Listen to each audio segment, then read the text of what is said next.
नमस्कार, समृद्ध नेपाल कार्यक्रममा तपाईलाई स्वागत छ। म तेज प्रसाद वाग्ले।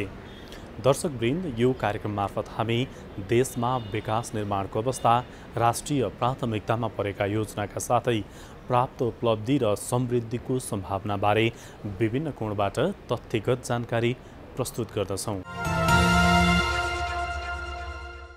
आम निर्वाचन सम्पन्न भएपछि मुलुकमा नयाँ सरकार गठन भएको छ। नयाँ सरकारले आन्तरिक र बाह्य दबावमा रहेको अर्थतन्त्र पुनरुत्थानको लागि नीतिगत निर्णय गरेको छ। यसका साथै सेवा प्रवाहमा सुधार र अर्थ मन्त्रालय र मातहतका निकायहरूमा अनलाइन प्रणाली शुभारम्भ गर्ने निर्णय गरेको छ। आर्थिक विकास, सुशासन र समृद्धिको अपेक्षा गरिएको वर्तमान सरकारका प्राथमिकताबारे आजको श्रृङ्खलामा हामीले चर्चा गर्नेछौँ। नेपालले पछिल्लो समय ऊर्जाको क्षेत्रमा उल्लेख्य उपलब्धि हासिल गरेको छ। अहिले छिमेकी मुलुक भारतसँग विद्युत व्यापार भइरहेको छ। आगामी दिनमा अर्को छिमेकी मुलुक चीनसँग पनि विद्युत व्यापारको लागि प्रक्रिया अघि बढेको छ। रसुवागढी, रातमाटी, केरुङ विद्युत प्रसारण लाइन निर्माणको लागि विस्तृत अध्ययन भइसकेको छ। यसपछि नेपालले बिजुली छिमेकी मुलुक चीनसँग निर्यात गर्न सक्नेछ। यसले नेपालको समृद्धिमा महत्त्वपूर्ण भूमिका खेल्ने अपेक्षा गरिएको छ। आजको श्रृङ्खलामा हामीले यस बारेमा पनि चर्चा गर्नेछौँ। आम निर्वाचनपछि मुलुकमा नयाँ सरकार गठन भएको छ। संसदमा प्रतिनिधित्व गर्ने अधिकांश दल नयाँ सरकारको समर्थनमा देखिएका छन्। राष्ट्रपति विद्यादेवी भण्डारी समक्ष सोमबार मुलुकका 44औं प्रधानमन्त्रीमा नेकपा माओवादी केन्द्रका अध्यक्ष पुष्पकमल दाहालले पद तथा गोपनीयताको शपथ ग्रहण गर्नुभएको थियो। म पुष्पकमल दाहाल नेपालको सार्वभौमसत्ता र राजकीय सत्ता नेपाली जनतामा निहित रहेको 16 गते 3 जना उप प्रधानमन्त्री तथा 4 जना मन्त्रीहरूले पनि राष्ट्रपति समक्ष शपथ ग्रहण गर्नुभयो। नेपालको सार्वभौमसत्ता र राजकीय सत्ता नेपाली जनतामा निहित रहेको नेपालको संविधानप्रति पूर्ण वफादार रही सत्यनिष्ठापूर्वक प्रतिज्ञा गर्दै शपथ ग्रहणसँगै पहिलो दिन 8 सदस्यीय मन्त्री परिषद गठन भएको छ। मुलुकलाई समृद्ध तथा विकासतर्फ डोर्याउन नवनिर्वाचित सांसदहरूको बहुमत समर्थनसहित सरकार निर्माण लोकतान्त्रिक व्यवस्थाको लागि सुन्दर पक्ष मानिन्छ। नवनियुक्त प्रधानमन्त्री दाहालले गत निर्वाचनमा दिएको परिणामअनुसार सबैलाई समेटेर मन्त्री परिषद गठन भएको बताउनु भएको थियो। सिंहदरबार स्थित प्रधानमन्त्री तथा मन्त्री परिषदको कार्यालयमा पदभार ग्रहणपछि प्रधानमन्त्री दाहालले नयाँ मन्त्री परिषदले जनतामा आशा जगाएको बताउनु भएको थियो। प्रधानमन्त्री दाहालले मन्त्री परिषदको पहिलो बैठकले नेपालको अर्थतन्त्र जटिल र चुनौतीपूर्ण दिशामा रहेकोले त्यसलाई सुधार्ने निर्णय गरिएको बताउनुभयो। उहाँले अर्थतन्त्र सुधार्न प्रभावकारी उपायमा केन्द्रित भएर अघि बढ्ने प्रतिबद्धता व्यक्त गर्नुभयो। सुशासनतिर गम्भीर ढङ्गले अघि बढ्ने र जनताले ठाउँ ठाउँमा पाइरहेका शास्ति कम गराउने कुरामा सरकार केन्द्रित रहने उहाँको भनाइ छ।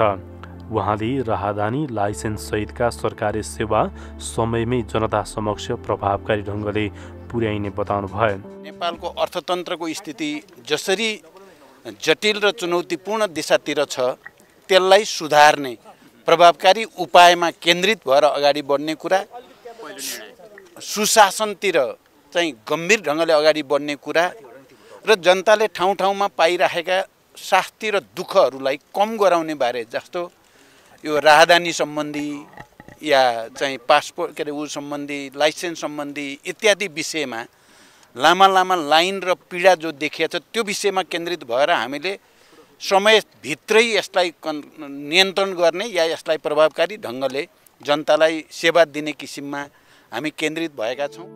यसअघि उहाँले सिंहदरबार स्थित प्रधानमन्त्री तथा मन्त्री परिषदको कार्यालयमा पुगेर प्रधानमन्त्रीको कार्यभार सम्हाल्नु भएको थियो।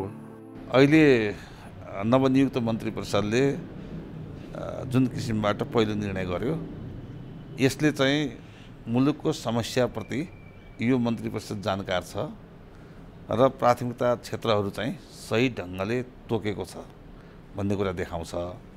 अहिले मुलुकमा जुन किसिमको समस्याहरू, खास गरेर चाहिँ आर्थिक क्षेत्रमा समस्याहरू देखिएको छ, यो बाह्य कारणले र आन्तरिक कारणले पनि देखिएको छ र यसलाई समाधान गर्नको निम्ति वास्तवमा एउटा सुझाव अथवा एक व्यक्तिको चाहिँ विचारबाट चाहिँ यो समस्या समाधान हुन सक्ने देखिँदैन। खास गरेर चाहिँ मौद्रिक नीति र जुन वित्तीय नीति छ, त्यो वित्तीय नीति र मौद्रिक नीतिको रिभ्यू नै संयुक्त रूपमा रिभ्यू, राष्ट्र ब्याङ्कले आफ्नो चाहिँ मौद्रिक नीतिको रिभ्यू त गर्छ, तर पनि वित्तीय नीति र मौद्रिक नीतिको रिभ्यू र त्यसै गरी चाहिँ अन्य सेक्टोरल क्षेत्रगत नीतिहरू, तात्कालिक नीतिहरूको पनि पुनरावलोकन गर्ने र अहिलेको समस्याको बारेमा चाहिँ गम्भीर रूपमा सूक्ष्म अध्ययन गर्नुपर्ने जरुरी छ। र यसको निम्ति मलाई लाग्छ सरकारले एउटा विज्ञ समूह नै बनाएर निश्चित अवधि तोकेर, मलाई लाग्छ करिब 1.5 महिना जतिको अवधि तोकेर एउटा प्याकेज नै तयार गर्न पर्छ भन्ने मलाई लाग्छ। किन भन्दाखेरि अहिलेको समस्याहरू के छ भन्दाखेरि एउटा समस्या समाधान गर्न तपाईँले जुन सुझाव कार्यान्वयन गर्नुहुन्छ त्यसको साइड इफेक्ट चाहिँ अर्को क्षेत्रमा देखिन्छ। हामीले आयात कन्ट्रोल गऱ्यौँ भने, आयात नियन्त्रण गर्दाखेरि जुन राजस्व सङ्कलनमा ठुलो दबाव देखियो, राजस्व सङ्कलनको दृष्टिले आयात छोड्दाखेरि फेरि व्यापार घाटा बढ्न जाने देखिन्छ। यी सबैमा चाहिँ कसरी चाहिँ ट्रेड अफ गर्ने भन्ने कुरा, एउटा धेरै किसिमको रोग लागेको बिरामीलाई तपाईँको औषधिको मात्रा मिलाएर डाक्टरले दिए जस्तै यो चाहिँ के कसरी जान सकिन्छ भनेर चाहिँ अलिकति चाहिँ नीतिगत एउटा ट्रेड अफहरू के हुनसक्छ भन्ने अध्ययन गर्नुपर्ने हुन्छ। यसको निम्ति चाहिँ तपाईँको क्वान्टिटेटिभ एनालिसिस लिप मात्रै पुग्दैन, यसको चाहिँ क्वालिटेटिभ एनालिसिस पनि अहिले चाहिँ अन्तर्राष्ट्रिय परिस्थिति, राष्ट्रिय परिस्थिति, हाम्रो चाहिँ तपाईँको के भन्दाखेरि त्यो आयात प्रतिस्थापन गर्ने सक्ने क्षमता कति छ, निर्यात गर्न सक्ने क्षमता के छ भनेर चाहिँ अलिकति ग्राउन्ड रियालिटीमा रहेर चाहिँ एनालिसिस गरेर एउटा रिकमेन्डेसन सुझावहरू तयार गर्नुपर्छ भन्ने लाग्छ। र ती सुझावहरू सम्भव भयो भने यो जुन माघमा, खास गरी माघको अन्ततिर चाहिँ बजेटको अर्धवार्षिक समीक्षा हुन्छ नि, त्यो समीक्षालाई सहयोग पुग्ने गरी अघिल्लो 1.5 महिना चाहिँ विज्ञ समूहबाट त्यो तयार गर्ने र त्यसपछि चाहिँ त्यो कार्यान्वयन गर्ने क्रममा चाहिँ अध्ययन गरेर सरकारले कार्यान्वयन गर्नेमा गयो भने मलाई लाग्छ त्यो एउटा सही बाटो हुन्छ जस्तो मलाई लाग्छ। मन्त्री परिषदको पहिलो बैठकले वित्तीय र मौद्रिक नीतिको सामञ्जस्यपूर्ण कार्यान्वयनबाट अर्थतन्त्रमा देखा परेको तरलता सङ्कुचन, उच्च ब्याजदर, विदेशी मुद्राको संचितीमा परेको दबाव र पुँजी बजारमा आएको गिरावट सम्बोधन गरी अर्थतन्त्रलाई गतिशील बनाउने निर्णय गरेको छ। बैठकले लक्ष्य प्राप्त गर्न राजस्व चुहावटलाई कडाइका साथ नियन्त्रण गर्ने निर्णय गरेको छ। यसका साथै राजस्व प्रशासनमा आवश्यक पुनर्संरचना गर्ने, अर्थतन्त्रमा देखिएको समस्या समाधान गर्न, राजस्व लक्ष्य प्राप्त गर्न र आर्थिक वृद्धि हासिल गर्न निजी क्षेत्रसँग सहकार्य र सहयोगलाई वस्तुपरक रूपमा घनीभूत बनाउने निर्णय गरेको छ। त्यसैगरी सार्वजनिक खर्चमा मितव्ययिता कायम गर्ने, प्रतीकात्मक रूपमा यसै आर्थिक वर्षदेखि राष्ट्र सेवकमा भएको तलब वृद्धि कम्तीमा यस आर्थिक वर्षको लागि मन्त्री परिषदका सदस्यले नलिने निर्णय पहिलो बैठकले गरेको छ। साथै नागरिकलाई प्रदान गर्दै आएको आधारभूत सेवा, विशेष गरी राष्ट्रिय परिचय पत्र, विद्युतीय राहदानी, सवारी चालक अनुमति पत्र लगायतका सेवा प्रवाहलाई सरल, कम खर्चिलो र झन्झट मुक्त बनाउने, यसमा देखिने गरी सुधारका काम तत्काल आरम्भ गर्ने र कार्यान्वयन गर्ने मन्त्री परिषदले निर्णय गरेको छ। विकास परियोजनाको सार्वजनिक खरिद, परियोजना निर्माण र सञ्चालनमा देखिएको ढिलाइ, जिम्मेवारी पन्छाउने प्रवृत्ति र निर्माण कार्यको गुणस्तरहीनता हटाउन, यस कार्यमा संलग्न हुने परियोजना प्रमुखलाई नै सबैभन्दा पहिले जिम्मेवार बनाउने निर्णय समेत सरकारले गरेको छ। खास गरेर चाहिँ राजधानी बनाउने कुरा, राष्ट्रिय परिचय पत्र बनाउने कुरा अथवा त्यो सरकारी डकुमेन्टहरू प्राप्त गर्ने कुरामा चाहिँ आम रूपमा लामो लाइनहरू हामी देखिरहेका छौँ र लामो शास्ति खपिराखेको एउटा पासपोर्ट बनाउनको निम्ति 4 दिनसम्म चाहिँ लाइनमा बसेका चाहिँ कुराहरू हामी सञ्चार माध्यमबाट सुनिराखेका छौँ र त्यो दृश्य पनि देखिरहेका छौँ। अहिलेको डिजिटल एजमा चाहिँ त्यो किसिमको स्थिति हुनु चाहिँ वास्तवमा चाहिँ यो एउटा दुःखदायक कुरा नै हो। त्यसले गर्दाखेरि हामी चाहिँ डिजिटल नेपालको कन्सेप्ट पनि हामी कहाँ छ र मतलब सेवा प्रवाहलाई चाहिँ छिटो छरितो र भरपर्दो बनाउनको निम्ति ती माध्यमहरूलाई प्रयोग गरेर चाहिँ बिना ह्यासल्स, बिना झन्झट चाहिँ सेवाग्राहीहरूलाई सेवा प्रदान गर्नु चाहिँ राज्यको कर्तव्य पनि हो। अहिले टेक्नोलोजीले यसलाई चाहिँ सपोर्ट गर्छ, प्रविधिले त निकै सहायता गर्छ, तर पनि त्यसलाई प्रयोग गर्ने कुरामा चाहिँ हामी अलिकति पछाडि परेका छौँ भन्ने लाग्छ। कतिपय चाहिँ तपाईँको डिजिटल सेवा दिने ठाउँमा पनि एकातिर डिजिटल सेवा पनि राख्दैन, अर्कोतिर चाहिँ तपाईँको हार्ड कपी चाहिने परम्परा पनि छ। त्यसरी चाहिँ के भन्दाखेरि दोहोरो पद्धति गर्दा झन् झन्झटिलो भइराखेको पनि अवस्था छ।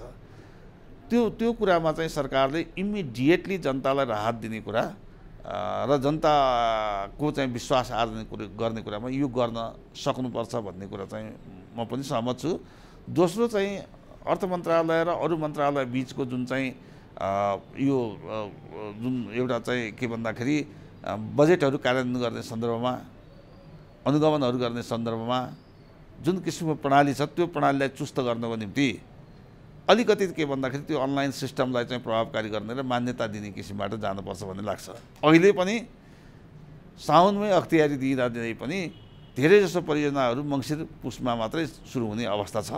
भनेपछि त पुरानो सिस्टम र अहिलेको सिस्टममा परिणाममा हेर्ने भने त खास त्यति फरक भएन। यद्यपि यो बिचमा धेरै चाहिँ निर्देशिकाहरू तयार भए होइन, नीतिहरू आए, तर पनि व्यवहार त त्यही देखिया छ। त्यसले गर्दा यसलाई पनि अलिकति चुस्तता बनाउनको निम्ति यो चाहिँ अनलाइन सिस्टमलाई सम्भव भएसम्म त्यसको विश्वसनीयता कायम गर्न सकेसम्म चाहिँ कार्यान्वयन गर्नु जरुरी छ। र सरकारले ध्यान दिने भन्ने कुरा चाहिँ के हो भन्दाखेरि अहिले यो जुन निर्वाचन पूर्व सरकारको ध्यान निर्वाचन गराउने कुरामा रह्यो, त्यसपछि कोभिडसँग सम्बन्धित कुराहरू रह्यो र धेरै जसो चाहिँ के भन्दाखेरि राजनीतिक कुराहरूमा चाहिँ सरकार अलमल्लिएको अवस्था छ। अब चुनाव पछि त एक किसिमको राजनीतिक स्थिरता करिब 5 वर्षको लागि त छ नि। त्यस हुनाले अब चाहिँ यो नयाँ सरकारले चाहिँ प्रारम्भदेखि नै चाहिँ जनतालाई सेवा प्रवाह गर्ने र एउटा जनमुखी हिसाबबाट अगाडि बढ्न जरुरी छ भन्ने मलाई लाग्छ। नवनियुक्त अर्थमन्त्री विष्णु पौडेलले अर्थ मन्त्रालय र मातहतका निकायहरूलाई अनलाइन प्रणाली कार्यान्वयन गर्ने निर्णय गर्नुभएको छ। अर्थमन्त्रीको पदभार ग्रहण गर्दै अनलाइन सिस्टम कार्यान्वयन प्रणाली लागू गर्ने निर्णयमा उहाँले हस्ताक्षर गर्नुभएको हो। उहाँले पदभार ग्रहण गर्दै देशको अर्थतन्त्र उकास्न सबै पक्षसँग सहकार्य गर्दै मूल समस्याको पहिचान गरी समाधान गर्ने बताउनुभयो। मुलुकका अर्थतन्त्रका सामुन्नेमा देखा परेका चुनौतीहरू काबु बाहिर छैनन्, तिनलाई समाधान गर्न सकिन्छ र राष्ट्रिय अर्थतन्त्रलाई एउटा सबल ढङ्गले अगाडि बढाउन सकिन्छ भन्ने कुरामा विश्वस्त हुँदै अर्थ मन्त्रालयका सबै सकारात्मक प्रयासहरूमा सहयोग गर्नका लागि, रचनात्मक ढङ्गले सुझाव सल्लाह दिनका लागि र चाहिँ त्यस रूपमा भूमिका निर्वाह गर्नका लागि सबैसँग पनि म हार्दिक रूपमा आग्रह गर्न चाहन्छु। नवनियुक्त उप प्रधानमन्त्री एवं भौतिक पूर्वाधार तथा यातायात मन्त्री नारायण काजी श्रेष्ठले संविधान, कानुन र नियमअनुसार हुनुपर्ने काम बिना भनसुन हुने दिनको सुरुवात गर्नुपर्ने बताउनुभयो। उहाँले भ्रष्टाचार र पैसाको लागि मन्त्रालयमा हुने अवाञ्छित कार्य बन्द हुनुपर्नेमा जोड दिनुभयो।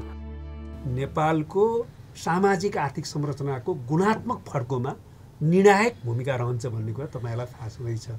त्यो दिशामा अहिलेसम्म जति योजनागत रूपमा कामहरू भएका छन् त्यसको समीक्षा गरेर हामीले यसलाई गुणात्मक तीव्रताका साथ अगाडि बढाउने ढङ्गले योजना बनाउँछौँ र कार्यान्वयनमा लैजान्छौँ।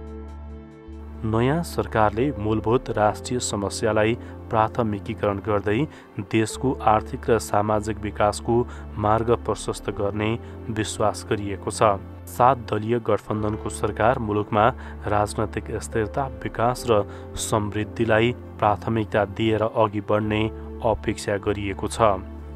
अब सरकारको प्राथमिकताको हिसाबले हेर्दाखेरि अहिले चाहिँ मुलुकको आर्थिक समृद्धिको कुरामा चाहिँ खास गरेर चाहिँ यो सरकारले चाहिँ पूर्वाधारको कुराहरूमा चाहिँ जोड दिनुपर्ने कुराहरू छ। एउटा विकास निर्माणको क्रममा चाहिँ पूर्वाधारहरू एउटा की इन्फ्रास्ट्रक्चर डेभलप नभइकन हुँदैन। त्यो बारेमा चाहिँ अहिले जुन सरकारमा सहभागी चाहिँ दलहरू छ नि, यिनीहरूले पहिल्यै पनि होमवर्क गरिसकेको अवस्था छ र त्यो आफूले होमवर्क गरेको कुरालाई चाहिँ एकचोटि फेरि रिभ्यू गरेर त्यसलाई चाहिँ कार्यान्वयन गर्ने कुरामा जानुपर्छ।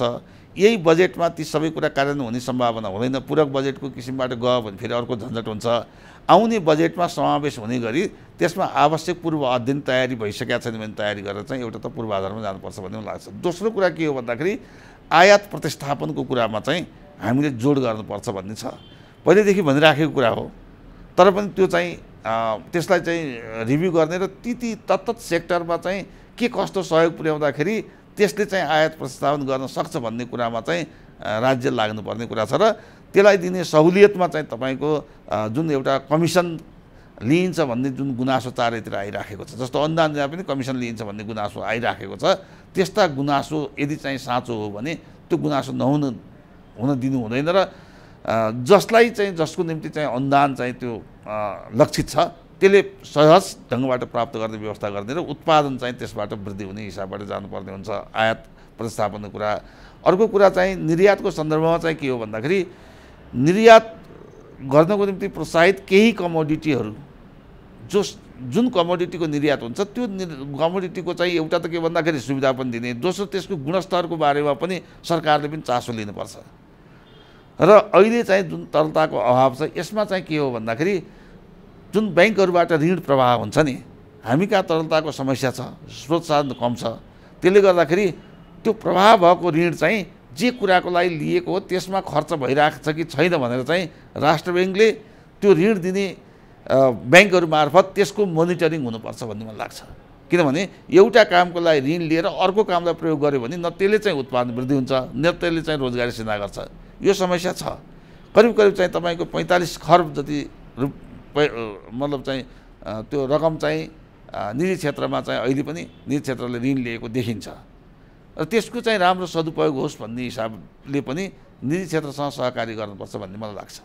एउटा त के भन्दाखेरि न्यूनतम साझा कार्यक्रम चाहिँ एउटा बनाउनुपर्छ र त्यो न्यूनतम साझा कार्यक्रम चाहिँ एकदम स्पेसिफिक भन्दा पनि अलिकति ब्रोड हिसाबले तयार गर्नुपर्छ। किन भन्दाखेरि यी जुन सहभागी दलहरू छन् उनीहरूका आफ्ना फिलोसफी, आफ्ना विचार र आफ्नो चाहिँ एउटा अडान अथवा पूर्व प्रतिबद्धताहरू छन्। यी सबै कुराहरूलाई चाहिँ छलफलमा ल्याएर टुङ्गो लाउन थाल्ने भने यो नेभर इन्डिङ हुन्छ। त्यसमाले संविधानको भावना अनुरूप हाम्रो चाहिँ मुलुकको नीति नियमसँग त्यो चाहिँ सङ्गति खाने किसिमबाट त्यो एउटा चाहिँ ब्रोडर न्यूनतम साझा कार्यक्रम बनाउने र त्यो कार्यक्रम चाहिँ को कार्यान्वयनको कुरा चाहिँ सम्बन्धित मन्त्रालयलाई जिम्मा दिने, त्यसलाई चाहिँ जुन चाहिँ एउटा कार्यक्रम ढङ्गबाट वर्कआउट गर्न चाहिँ सम्बन्धित मन्त्रालयले गर्ने, तर नीति तथा कार्यक्रम चाहिँ के भन्दाखेरि अलिक ब्रोडर रूपमा ल्याउने। त्यसो गर्दाखेरि चाहिँ यो सम्भव छ। त्यो नभइकन गर्ने हो भने मन्त्रालयहरू के हुन्छ भन्दाखेरि एउटाले एक थोक गरिराखेको छ, अर्कोले अर्को थोक गरिरहेको छ, अर्कोले अर्को गरिराखेको छ, गर्दाखेरि तिनीहरूको बिचमा समन्वय पनि नहुने र एकको कामले अर्कोलाई चाहिँ मद्दत पुर्याउने किसिमको एउटा साझा उद्देश्य प्राप्तिको निम्ति सबै लागेको पनि नहुने स्थिति हुन्छ। यो चाहिँ जानुपर्ने रहेछ, तर यसलाई चाहिँ ढिलो गर्न हुन्न भन्ने लाग्छ मलाई चाहिँ। दर्शकवृन्द, पछिल्लो समय नेपालले ऊर्जाको क्षेत्रमा उल्लेख्य उपलब्धि हासिल गरेको छ। केही वर्ष अघिसम्म लोड सेडिङको अवस्थालाई अन्त्य गर्दै विद्युत व्यापार समेत गर्न थालेको छ। अहिले भारतसँग विद्युत व्यापार गरिरहेको नेपालले आगामी दिनमा अर्को छिमेकी मुलुक चीनसँग पनि विद्युत व्यापार गर्नेछ। त्यसको लागि प्रसारण लाइन निर्माणको काम अघि बढ्ने योजना अघि सारिएको छ। त्यसको लागि रसुवागढी रातमाटी केरुङ विद्युत प्रसारण लाइन निर्माणको लागि विस्तृत अध्ययनको काम पुरा भएको छ। यसपछि नेपालले चीनसँग पनि विद्युत व्यापार गर्नेछ। यसबारे रिपोर्ट अब हामी प्रस्तुत गर्नेछौँ। छिमेकी मुलुक चीन जोड्ने 400 केबीको रातमाटे रसुवागढी केरुङ प्रसारण लाइनको विस्तृत सम्भाव्यता अध्ययनको काम सम्पन्न भएको छ। नेपाल विद्युत प्राधिकरणले चीन जोड्ने प्रसारण लाइनको नेपालतर्फको भूभागमा इन्जिनियरिङ डिजाइन सहितको अध्ययन सम्पन्न गरेको छ। प्राधिकरणले लामटाङ राष्ट्रिय निकुञ्ज बाहिर र निकुञ्जभित्रबाट जाने 2 वैकल्पिक रुटको सम्भाव्यता अध्ययन गरेको छ। सकेसम्म निकुञ्ज छलेर करिब 70 किलोमिटरको प्रसारण लाइन बनाउने योजना अघि सारिएको छ। नेपाल र चीन जोड्ने हैन प्रसारण लाइन कनेक्टिभिटी पहिलो परियोजना हो। चीनसँग अन्तर्देशीय प्रसारण लाइन जोडिने, किनकि हामीहरू भारतसँग अलरेडी 11 बिन्दुमा जोडिएका छौँ विभिन्न भोल्टेज लेभलमा प्रसारण लाइन। तर चीनसँग कुनै पनि बिन्दुमा मेचीदेखि महाकाली अथवा उत्तरी हिमाली भेगमा कहीँ पनि हाम्रो प्रसारण लाइन जोडिएको छैन। त्यसकारण यो चाहिँ पहिलो चीनसँग ऊर्जा कनेक्टिभिटी गर्ने प्रसारण लाइन हो। 16 मा जुन बेला नेपालमा नाकाबन्दी भयो त्यति बेला चाहिँ तत्कालीन प्रधानमन्त्री केपी ओलीको चीन भ्रमण भएको बेलामा हैन रसुवागढीबाट 400 केबी प्रसारण लाइन जोड्ने भनेर अन्डरस्ट्यान्डिङ भएको थियो। त्यसपछि 2018 मा फेरि केपी ओलीको भ्रमण हुँदाखेरि एउटा मेमोरेन्डम अफ अन्डरस्ट्यान्डिङ भयो। त्यति बेला नेपाल विद्युत प्राधिकरण कार्यकारी निर्देशक कुङमान घिसिङ र स्टेट ग्रिड कर्पोरेसन अफ चाइनाका कार्यकारी निर्देशक बीच हैन सम्झौता भयो त्यसको फिजिबिलिटी स्टडी गर्ने भनेर। त्यो पनि 2 वर्ष फेरि व्यतीत भयो विभिन्न हाम्रो र 2 वर्ष हुँदा 2टा मिटिङ पनि भए, एउटा बेजिङमा एउटा काठमाडौँमा। त्यसपछि आएर 2020 मा हैन त्यसको 2 वर्षलाई समय सकिएको थियो। अनि त्यसपछि हालसालै चीनका परराष्ट्र मन्त्री मिस्टर वाङ यहाँ आउँदाखेरि नेपाल सरकारको तर्फबाट नेपाल सरकारका सचिव देवेन्द्र कार्की र चीनका तर्फबाट चिनिया राजदूत हुआन्छी बीच फेरि त्यही कुरालाई अपडेट गरेर आयोजनालाई फेरि सम्झौता गर्ने भनेर फेरि 2 वर्षको लागि सम्झौता भएको छ। विभिन्न चरणमा 2टा मिटिङहरू गऱ्यौँ। एउटा बेजिङमा मिटिङ गऱ्यौँ जोइन्ट टेक्निकल ग्रुपको, दोस्रो मिटिङ काठमाडौँमा गऱ्यौँ, अब तेस्रो मिटिङ चीनमा गर्ने भन्ने प्रक्रियामा छ। त्यो सन्दर्भमा हामीले सम्भाव्यता अध्ययन नेपालतर्फको नेपालको आफ्नै लगानीमा नेपाल सरकारको लगानीमा सम्भाव्यता अध्ययन निकुञ्ज भएर र निकुञ्ज त्यहाँ लामटाङ नेसनल पार्क निकुञ्ज पर्छ त्यो क्षेत्रमा, त्यो निकुञ्ज बाहिरबाट र निकुञ्ज भित्रबाट भनेर हामीले सम्भाव्यता अध्ययन लगभग टुङ्ग्याएर 208वटा टावर लाग्ने निर्कोल सहित हालसालै वातावरण अध्ययनको लागि गोरखापत्रमा सूचना पनि प्रकाशन गरेका छौँ। EIA तयार भएपछि परियोजना निर्माणको काम अघि बढ्नेछ। 2076 पुसमा बनेको नेपाल चीन बीचको संयुक्त ऊर्जा सम्बद्ध प्राविधिक समितिको बैठकमा आफ्नो तर्फको भूभागमा पर्ने प्रसारण लाइन निर्माणको लागि विस्तृत अध्ययन अघि बढाउने निर्णय भएको थियो। परियोजनाको संयुक्त प्राविधिक स्तरमा विस्तृत अध्ययन गर्ने विषयमा प्राधिकरण र state grid corporation of China बीच सहमति भएको थियो। नुवाकोटको रातमाटेबाट चीनको रसुवागढीसम्म पुग्ने प्रसारण लाइन निर्माणको लागि प्राधिकरणले करिब 6 वर्ष अघि नै अध्ययन गर्ने निर्णय गरेको थियो। सन् 2016 मा तत्कालीन प्रधानमन्त्री केपी शर्मा ओलीको चीन भ्रमणको क्रममा चीनसँग अन्तर्देशीय प्रसारण लाइन निर्माण गर्ने समझदारी भएको थियो। सम्भाव्यता अध्ययन गर्नुअघि चीनले प्रसारण लाइन निर्माणको लागि लगानी मोडालिटी टुङ्ग्याउन प्रस्ताव गरेको थियो। केरुङ नाकाबाट 79 किलोमिटर पर जिलोङमा चीनले आफ्नो 400 केबीको सब स्टेसन तयार गरिसकेको छ। सोही सब स्टेसनमा लगेर यो प्रसारण लाइनलाई जोड्ने योजना बनाइएको छ। यसको लागि चीनले केरुङ नाकाबाट जिलोङसम्मको प्रसारण लाइन बनाउनेछ। नेपालमा भने MCC परियोजना अन्तर्गत रातमाटेमा 400 केबीको सब स्टेसन निर्माण भइरहेको छ। सोही सब स्टेसनबाट चीनतर्फको प्रसारण लाइन जोडिनेछ। यो प्रसारण लाइन बनेपछि नेपाल र चीनबीच विद्युत व्यापार सुरु हुनेछ। यही प्रसारण लाइनबाट चीनले नेपालसहित अन्य दक्षिण एसियाली देशहरूसँग पनि विद्युत व्यापार गर्न सक्छ। चीनसँग प्रसारण लाइन बनाउन परियोजनाको प्रारम्भिक सम्भाव्यता अध्ययन अनुसार चीनतर्फ 500 केबीको लाइन हुनेछ भने नेपालतर्फ 400 केबीको प्रसारण लाइन हुनेछ। प्रसारण लाइन बनेमा हामीलाई उत्तरतर्फ हाम्रो कनेक्टिभिटी र व्यापार गर्नको लागि सहज हुनेछ। चीनलाई आवश्यक परेको बेलामा बिजुली हामीले दिने र चीनबाट आवश्यक परेको बेलामा हामीलाई लिने हाम्रो दोहोरो सम्भावना रहेको छ। मार्केट पनि ओपन हुने भयो। भोलि भारत नेपाल र चीन बिचको यो चाहिँ बाइल्याटरल नभइकन ट्राइल्याटरल कनेक्टिभिटी पनि हुने भयो। र यो परियोजना बेल्ट एन्ड रोड इनिसिएटिभसँग परियोजना अन्तर्गत परेको हुनाले यसलाई चीनले पनि उत्तिकै महत्त्व दिएको छ।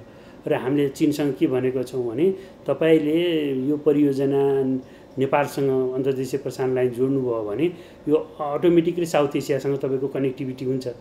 किनकि हामीले अलरेडी इन्डियासँग कनेक्ट भइसकेको छ विभिन्न बिन्दुबाट प्रसारण लाइन। इन्डियाको अरू देशहरूसँग भएको छ, बङ्गलादेश, श्रीलङ्का लगायत अरू देशहरूसँग भएको हुनाले हामीसँग जोड्ने बित्तिकै अटोमेटिक दक्षिण एसियाका अरू मुलुकसँग पनि चीनको कनेक्टिभिटी, ऊर्जा कनेक्टिभिटी हुन्छ। र अर्को हाम्रो आफ्नै तर्फबाट हेर्ने भने ऊर्जा सुरक्षा, किनकि पेट्रोलियम पदार्थकोमा भारतको नाकाबन्दी विविध कारणले गर्दाखेरि ऊर्जा सुरक्षाको लागि पनि हामीलाई मार्ग प्रशस्त हुने। भोलि चीन र यो हामीले परियोजना के सोचेका छौँ भने यो प्रसारण लाइन बनेको खण्डमा अब टिबेटमा चाहिँ सोलर ऊर्जाको, नवीकरणीय ऊर्जाको पनि प्रचुर सम्भावना भएको हुनाले भोलि हामीलाई चाहिएको बखतमा नवीकरणीय ऊर्जा हामीले लिने र उनीहरूलाई चाहिएको बेला उनीहरूलाई दिने।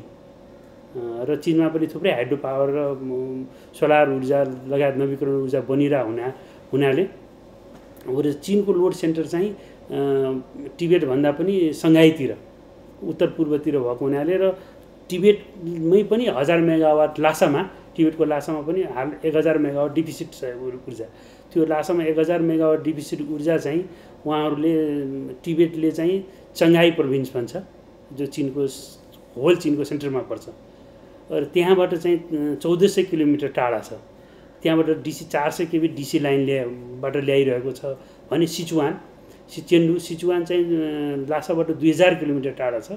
त्यहाँ 2000 किलोमिटर टाढाबाट 500 KB DC line AC line ल्याइरहेको अवस्था छ। त्यस कारण हाम्रो यहाँबाट हाम्रो सगरी बोर्डरबाट 940 किलोमिटर मात्र लासा छ।